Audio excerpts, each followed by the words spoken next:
Hey everyone, and welcome back to the channel. Today, we're diving deep into one of the most pivotal moments in modern history, a period that reshaped economies, societies, and even how we think about money and government. We're talking about the Great Depression. Sometimes called the Great Crash, it was a time of immense struggle, but also of incredible resilience and change.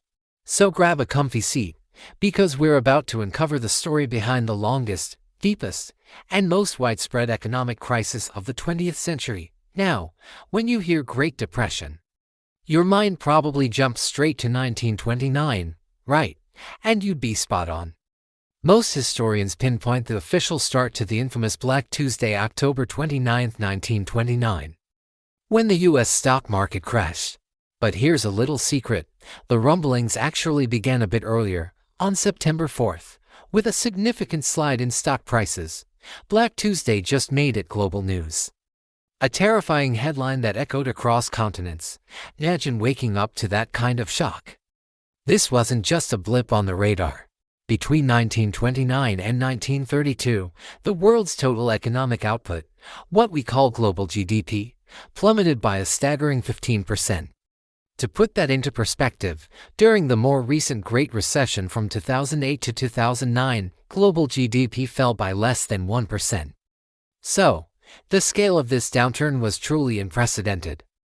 It hit everyone, from the bustling cities to the quiet farmlands, rich nations and poor alike. No one was truly immune. Think about it: average income, tax revenues, prices, and profits all crashed. International trade shrank by more than half. In the US, unemployment soared to 23%. And in some countries, it was even higher, reaching a heartbreaking 33%. Cities that relied on big industries saw construction grind to a halt. Jobs vanished overnight. People who had worked their entire lives suddenly found themselves without a way to provide for their families. And if you lived in the countryside, well, it wasn't much better. Farmers watched in despair as crop prices dropped by about 60%. Imagine working tirelessly all year, only for your harvest to be worth a fraction of what it once was. Regions dependent on mining or logging, those primary industries, were hit especially hard because there were simply no alternative jobs to turn to.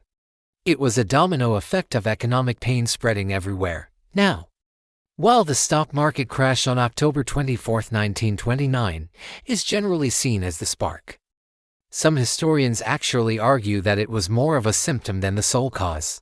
It's a fascinating debate. But let's look at what happened.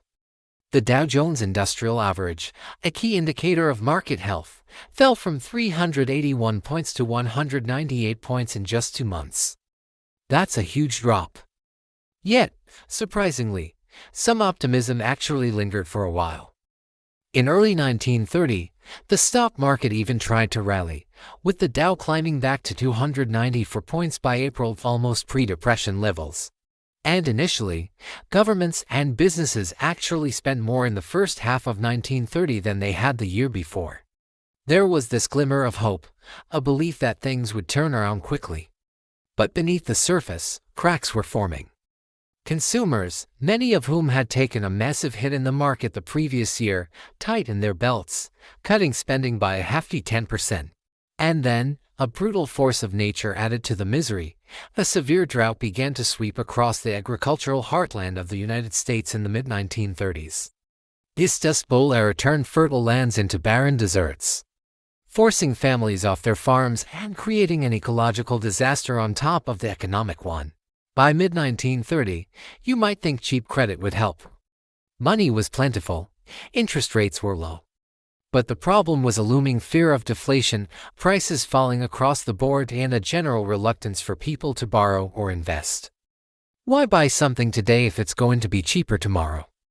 This hesitation led to a further decline in consumer spending and investment. The downward spiral truly gained momentum.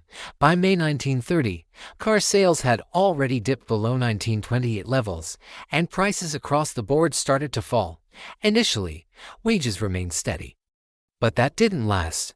By mid-1931, wages began to decline too. This meant less money in people's pockets, less buying power. and a continued drop in demand, fueling the vicious cycle. The impact wasn't contained to just one country. The contraction of the American economy had a ripple effect across the globe. Countries, in a desperate attempt to protect their own industries, started implementing protectionist policies. A prime example, in 1930, the U.S. government introduced the Smoot-Hawley tariff, placing heavy taxes on over 20,000 imported items. Sounds like a good idea to protect local jobs, right? But here's the kicker. Other countries retaliated with their own tariffs. This sparked a global trade war, and international trade, which was already suffering, collapsed even further. By the end of 1930, the downturn was relentless, pushing world trade to just one-third of its level compared to 4 years prior. The global economy had truly hit rock bottom by 1933. The Great Depression serves as a powerful reminder of the interconnectedness of our world and the delicate balance of economic systems.